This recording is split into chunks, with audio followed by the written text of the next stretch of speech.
Bonjour et bienvenue dans ce flash d'information. La BCEAO a 60 ans. La cérémonie d'anniversaire a lieu à Dakar, au Sénégal, à travers un symposium international sur le thème « Les banques centrales dans un monde en mutation ». C'est en présence du Premier ministre du Sénégal, Amadou Ba, du vice-président de la Côte d'Ivoire, Thiemoko Melia Koné, que vous apercevez là en image, du gouverneur de la Banque centrale, Jean-Claude Cassibrou, ainsi que de nombreux invités venus des 8 pays membres de l'UEMOA et au-delà, avec bien entendu nos envoyés spéciaux Adama Koné et Ulrich Adongon. On verra cela dans le 13h. C'est parti pour l'opération Épervier 8. L'opération de sécurisation des fêtes de fin d'année vient d'être lancée dans la commune du Plateau en présence du ministre de l'Intérieur et de la Sécurité. Ce sont 3600 agents de police, de gendarmerie et des forces armées de Côte d'Ivoire qui assureront la sécurité des populations sur toute l'étendue du territoire national. On pourra suivre le reportage de Walter Amadou Ouattara tout à l'heure dans le 13h.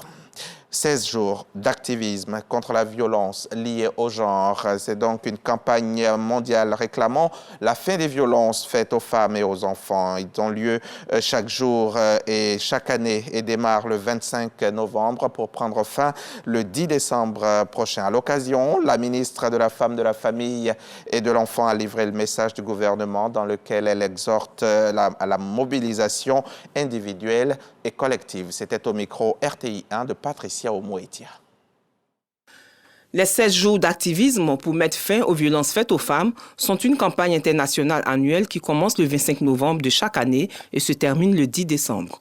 Pour soutenir cette initiative, le ministère de la Femme, de la Famille et de l'Enfant appelle à mener des actions partout en Côte d'Ivoire pour intensifier le travail de sensibilisation, stimuler les efforts de plaidoyer et diffuser les connaissances et innovations disponibles dans ce domaine. En Côte d'Ivoire, les femmes et les jeunes filles continuent d'être victimes, d'être agressés, de subir des abus de toute nature. Pour les 9 premiers mois de cette année 2022, le système de collecte nationale a enregistré 5114 cas de violences de toute nature qui ont été pris en charge. Chaque année, la campagne se consacre à un thème bien précis. Cette 32e édition a opté pour le thème « Tous activistes, tous solidaires » pour mettre fin aux violences à l'égard des femmes et des filles. À travers ce thème, il s'agit de mettre l'accent sur le rôle des acteurs de la société civile, des ONG, du secteur privé et de tous pour accompagner le gouvernement à lutter contre ces violences. Le lancement officiel de la campagne Les 16 jours d'activisme pour mettre fin aux violences faites aux femmes aura lieu ce 25 novembre à Daloa, dans la région du Haut-Sassandra. Au Burkina Faso, l'insécurité a provoqué la fermeture de plus de 5700 écoles, selon le dernier rapport du secrétariat technique de l'éducation en situation d'urgence qui dépend du ministère de l'Éducation. Plus d'1 million d'enfants sont affectés par les fermetures d'écoles. Et parmi eux, la plupart ont pu se réinscrire dans d'autres établissements, selon le ministère qui dénombre tout de même toujours 51 000 enfants déscolarisés. Et la pression sur les écoles en activité devient dure à supporter. Le gouvernement, lui, entend scolariser tous les enfants burkinabés d'ici à la fin de l'année.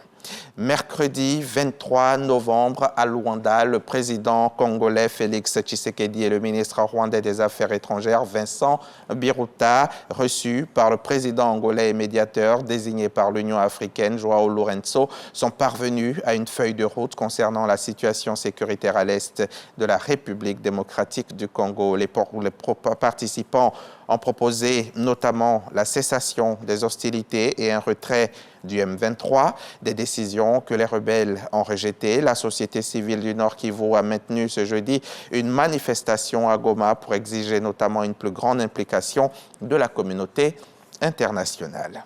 En août 2021, un homme soupçonné à tort d'être un pyromane avait été lynché par une foule en Kabylie. Nous sommes en Algérie. La région était alors ravagée par des feux qui avaient fait des dizaines de morts en moins d'une semaine. Une centaine de personnes interpellées dans plusieurs régions du pays étaient poursuivies. La justice a rendu son verdict hier jeudi. 49 sont condamnés à mort, 28 à des peines allant de 2 à 10 ans de prison, 17 sont acquittés.